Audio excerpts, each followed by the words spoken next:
The books that we read that change the course of our lives. So many books that I've read that have literally blown my mind, and I don't see this year being any different. I am planning to read more books this year than I've ever read in my entire life. I've set a target for myself for 2023. I want to read 23 books. So that is essentially about 2 books a month, except the 1 month where I might not, keep up with my own pace. But I am determined to read 23 books. And in today's video, I'm going to be sharing with you 10 of those books that I think can really transform your life as well. So we're going to get started with business books. After business books, we're going to move to personal finance books. Those are the 2 areas in terms of books that I would like to focus on. But these are 10 books that I am reading this year, and I want you to read along with me because I know they will transform your life. So first up in the business books section, we've got Shoe Dog. Shoe Dog is a book that I've actually already read. I have it here on my list because I want you to read it. Shoe Dog was written by the creator of Nike, and in the book he captures and goes through his early days when he was starting out in building that particular business. If you're someone that is in business or you look to go into business in future, this book just gives you good insight as to what those early years possibly look like of eating rice and beans. Going into business is not what we always make it out to look like on Instagram and other social media platforms. When I say we, because I'm an entrepreneur, I feel like sometimes I might personally be guilty of this as well, simply because many of us don't share the process. Not to say that we don't want to show what it really takes, but because sometimes the process is quite tedious. It takes so much out of us, and if you've gone through anything tough in life, you know that there are seasons that you really don't want to share, or moments where you don't want to share while you're going through the most. You just really want to go through it. And that is what a lot of us do. Whereas in this book, Shoe Dog, the creator of Nike, documents that part of his early days. So I feel like a lot of people that want to go into entrepreneurship, by reading this book, will have a good idea of what it takes, which is grit and grace. Like, there's no mincing words when it comes to that. Entrepreneurship is not easy. Entrepreneurship is not for everyone. But this book gives you good insight to figure out if entrepreneurship could possibly be for you. Book number 2 on my list, I've got Who Moved the Cheese. I actually have a physical hard copy of the book, Who Moved My Cheese. This is a really incredible book. It was a very fun and easy read that I went through over the weekend. I mean, look at it. It is quite thin. This book really gives you insight as to what to do when you are dealt with change, because change will come. You need to make sure that you are moving with it, right? Or else you're being left behind. So this book gives you a great idea of how to possibly deal with change, and it actually looks at a number of different characters, and it helps you to establish which one you are, and at the end it also helps you to figure out if that's who you want to remain. The beauty of reading books is that you realize that this whole idea of that's just the way I am is nonsense. You can change at any given point in time. You can evolve as a person. It's just up to you whether you want to evolve, you want to grow, you want to fix a habit or not. It's just that. It's who I am. It's nonsense. Anyway, that brings me to my 3rd book. So if you see me looking, I'm looking at my MacBook. I actually made notes because I wanted to make sure that I'm only sticking to these particular books and I'm not all over the place with this video. So 3rd up, I've got Good Boss, Bad Boss, which is the book I'm currently reading, and I'm enjoying it so much. So this book actually helps you to figure out how to be the best, so the best boss, by learning from the worst. So basically it dives into different corporates, different bosses that have been around in different industries, in different spaces, that have led, movements, and ones that have failed to lead movements, etc. I'm like almost halfway into this book, and every time I read it, I struggle to put it down. I need to actually figure out when I should read best, because the people that read just before bedtime, and I somehow managed to put the book down. For me, the minute I open a book, my mind is on, so it's not a bedtime story thing, especially if it's like a business book. Like, then my mindset is on business, So I think for me personally, I enjoy reading like late afternoons into the evenings, but not at bedtime for sure, or over the weekends, or when I'm flying or anything like that. When I'm on the road and I'm not the driver, then I'll often get in a chapter or two in that book that I'm reading. So right now, Good Boss, Bad Boss is a book that I'm reading, and I'm enjoying it because again, entrepreneurship doesn't always have like a blueprint. So I appreciate books that will give you like a little bit of a blueprint in understanding what good leadership looks like, because there is a difference between being a manager and being a leader, and essentially it boils down to your leadership style. And being someone that's currently running 2 businesses in my 20s, managing several teams is not easy. It's not easy. So for me, I always find that equipping myself is essential. There's a saying that like I've never been able to shake off. Basically, it's that your business will never go further than you have gone personally. So if you're not reading, if you're not growing, how's your business supposed to grow? With what new strategies? Like, where are you getting these strategies? You know, where are you getting these new insights? Where are you learning? You know, are you gonna wait to experience something and go through a bad time to learn the lesson? Or is there like, I don't know, a platform that exists where you can research any topic and learn a thing or two? I'm not saying the internet is like where you can learn everything. There are certain things that you still have to go through and apply wisdom, but there are cheat codes, or there are ways of learning from those that have gone before you. And for me, that is true wisdom, realizing that you don't have to physically go through a very hard time to learn. Yes, there will be seasons where you have to learn a lesson, but you don't have to go through everything in life. Like you don't have to like fall to know that, ouch. But like there are certain things that you don't have to go through to know how painful they are, you know? So for me, I'm like, if there's a book, there's a video, I'm on it. I'm gonna save myself the pain. No one wants to physically put themselves through pain. Anyway, this brings me to my 3rd book. I got this book from a local bookstore in my area, a local secondhand bookstore, and I really, really love it because I find such gems from this bookstore. And it's books that aren't always super trendy. You'll find your trendy books, and I'm going to share a trendy one in a minute that I also got from that bookstore. But sometimes you'll find books that you've never heard about, and you read the back cover of it and you realize, okay, this is something that I could learn something from. So this book is called Tribes. It teaches on how to lead well and how to essentially establish a community. And a tribe essentially is like a community. It's like a tribe is a tribe, you know, tribe of people. It's often people that are like-minded or in a particular industry or space, but are also tied together by their beliefs. So this like tribes exist throughout. So tribes are not just always like in the village kind of way, tribey, or like, you know, in a country people speak different languages, there's different tribes. There's also tribes. There's also like tribes that exist that are different movements, feminism, etc. So a tribe of motherhood, you know, a tribe of sisterhood. It could be anything and everything. So it's very important as someone to know how to lead well. So I'm very excited to read. After I'm done with this book, I'm definitely going to jump into this book.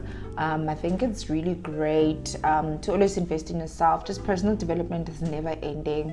So whenever you can, pick up books that are on topics that excite you, especially if you're not a big reader. That is definitely one way to make sure that you get started. This brings me to my 5th book recommendation, or rather a book that is on my list for 2023.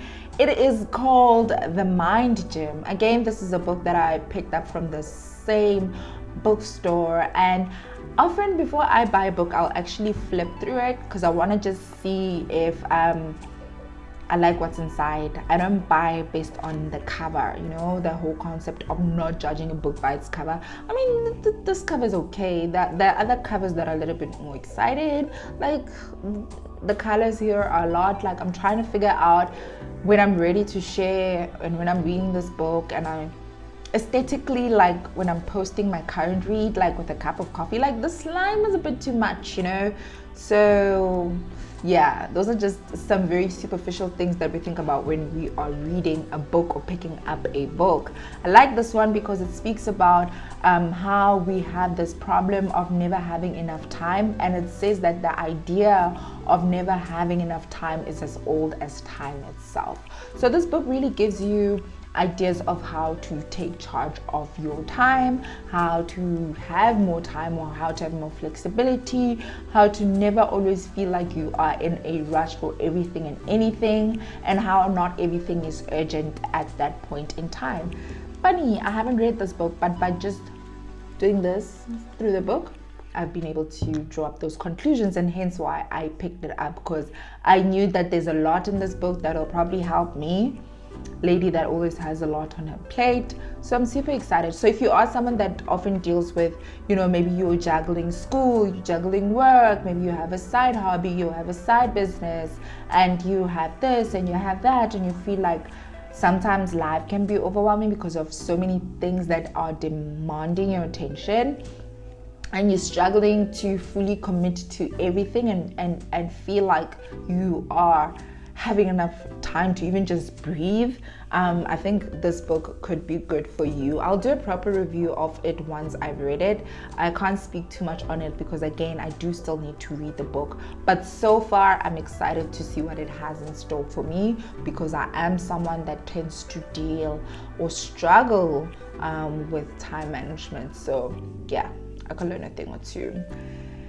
Number 6 on my list, my last book under business book recommendations, is The 4-Hour Work. What? The 4-Hour Work Week. So this book, I actually started reading it, I'll say towards the end of 2022. And then I put it down because I wanted to digest the stuff that I learned in it. And it was around festive, and it was very heavy for the festive period as a book to be reading. I like what it says in the back. I don't know if you can see on camera, but it literally says, warning, do not read this book unless you want a new way of living, because there are so many paradigm shifts in this book. I'm not even done with it, and that's why I'm recommending it, because I got to like halfway, almost halfway, and I stopped because there's a lot of like homework that you have to do and implementation of the strategy shared in this book that you want to have time to digest. And I love books like that because they really do transform you. It's not just like a sweet story time book that you are going through and you're gonna just put down and be like, yeah, good story about Cinderella, nice to know about Snow White or Little Red Riding Hood or whatever other books exist that we were read to when we were little or read at school. I don't know. This book is really quite cool. It really just makes you shift your understanding of time and how it's linked to money, and the idea that we have to work until 60, and it makes you question what retirement looks like in this day and age in time, and whether that's something that you want for yourself.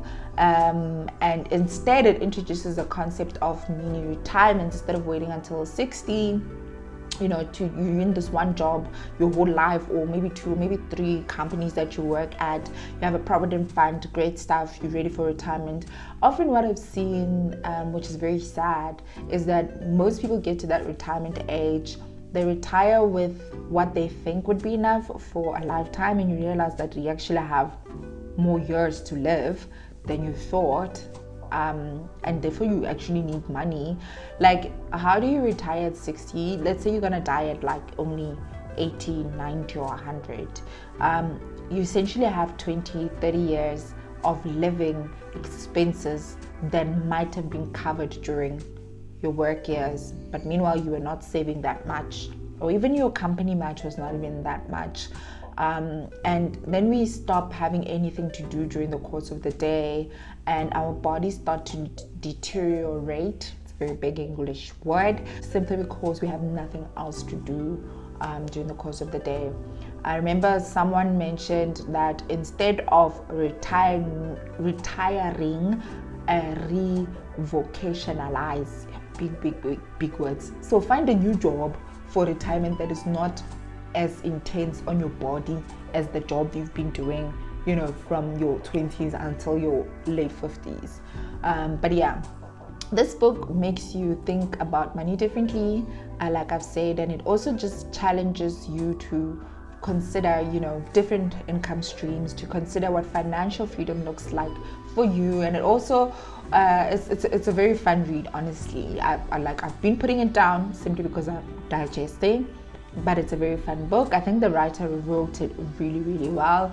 It's easy for anyone to read, irrespective of what stage you're at in life. The 4-hour work week, but personally, I'm like, will I get to a point where I work 4 hours a week, the entire week? What else am I doing with my other time? That is also a chapter that is covered in this book, which I think is really cool. So definitely get it for yourself. It is quite thick, but it is a good read. Now we're going to talk about personal finance books. Personal finance is a very interesting topic that I never thought I would be into, but I'm realizing with the videos that I'm putting out, and I'm sure you're picking it up as well, is it's quite an intriguing topic, because I feel like if you can master money, then money is not mastering you, and money is not a good master. I mean, people say money is the root of all evil. That's actually not even the scripture. The scripture is the love of money is the root of all evil. Simply because when you love money, anything that you love, you prioritize beyond what would probably be normal, and therefore it would be mastering you and not the other way around. So personal finance books for me give me a sober way of figuring out how to master my money, so that money never gets to a point where it's mastering me. Now, there's a book, it's called The Rules of Wealth. I read this a couple of months ago. It looks dirty, to say the least, the cover that is, simply because I read in a very fun way. I read mostly outside of my house. I don't sit on the couch and read. I mean, I sit on the couch and I scroll. I sit on the couch and I watch TV. I sit on the couch and watch comedy, movies, etc. But I don't sit on the couch and read that much. I read outside. I prefer to read at the park.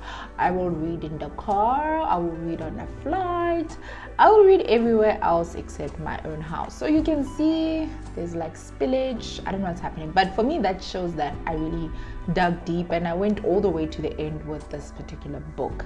And while I was busy with it, I was even making notes. I think this was from a flight. I can't show you the notes because there's a lot of personal stuff that is written in terms of financial goals, short term, medium term, and long term.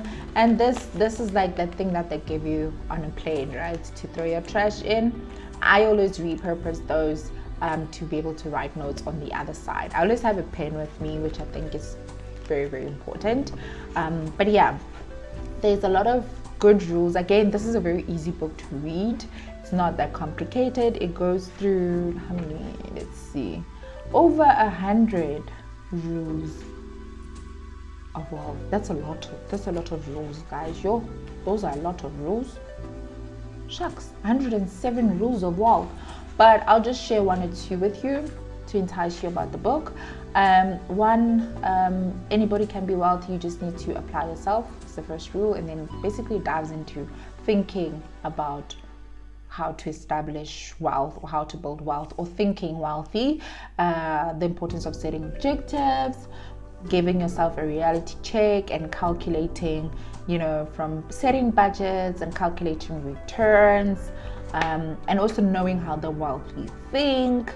It also helps you to figure out what level of risk you're comfortable with, and also the importance of paying off debt prioritizing getting out of debt or paying off loans early or sooner, or not even taking out any loans to begin with.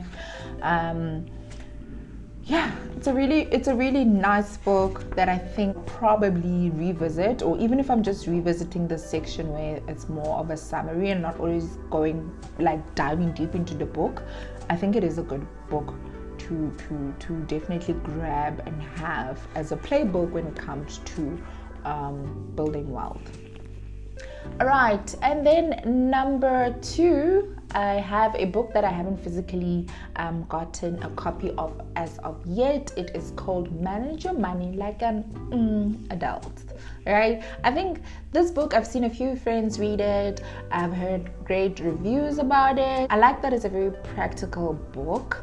I love practical books because they allow you an opportunity to apply what you are learning into your current situation. I think that's always very important. Next up, we've got The Psychology of Money. Again, another book I still need to get a copy of, but it's definitely on my reading list for this year. The Psychology of Money dives deep in understanding how your behavior and your beliefs around money affect how you handle your money. It allows you to also see how you view culture or how you view the world around you and how that is impacting your money decisions, your spending habits, etc., and whether you are a saver or a big spender or not. I think this is going to be an interesting book to read. All right, the next book that I have under personal finance is called Poverty Proof. This is a very tiny and simple book to read. Again, it's super practical. Look how thin it is. You can read this in a weekend. It's not that intense. It says it's got 50 ways to train your brain for wealth. It's written by Douglas Kruger, a book for all South Africans that explains one key idea: the financial choices you make dictate your future. This book explains how you can start making the right choices.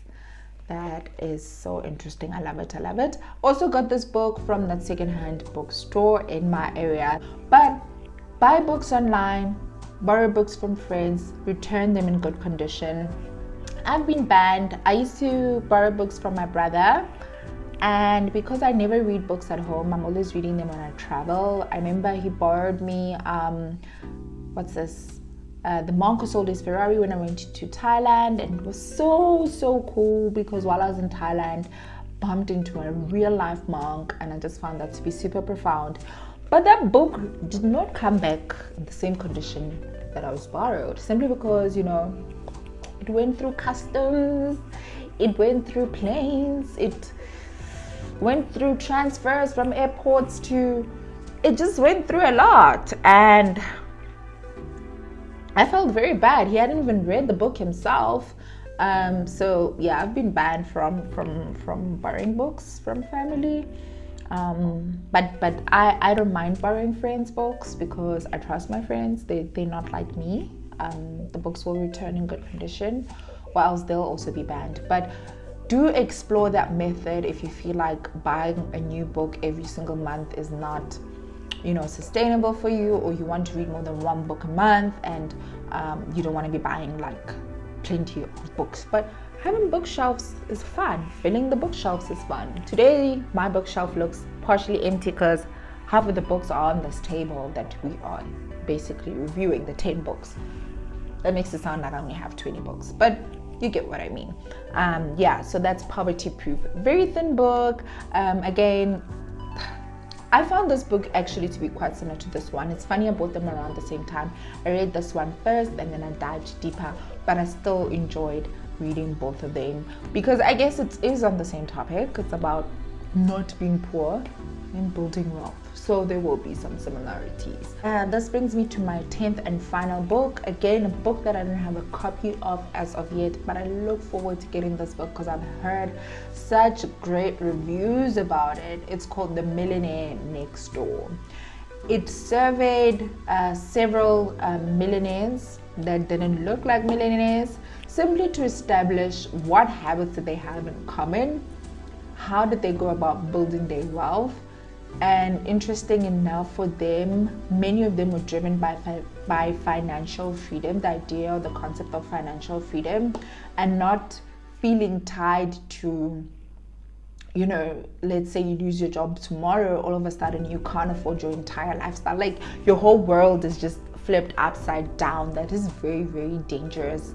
And it's often caused by us trying to look a certain way before we even are fully there.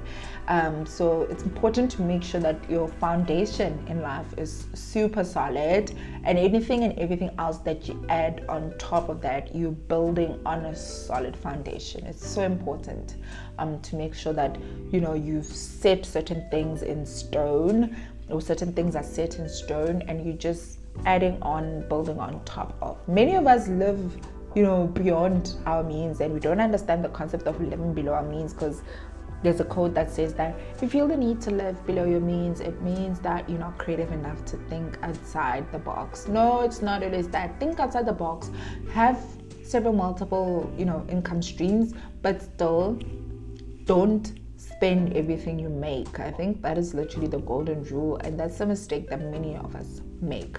But that's it from me and the different books that I had to share with you. I hope that you did find this video helpful and you learned a thing or two, and that you are planning to get one of these books. Let me know which one you found to be the most interesting. I'm sure these are all available online, like Takealot, Amazon, wherever it is you get your books. You should be able to find these books. Put in the comment section, what book are you currently reading? What book are you planning on reading next if you aren't reading anything right now? That's it from me. Until next time. Bye.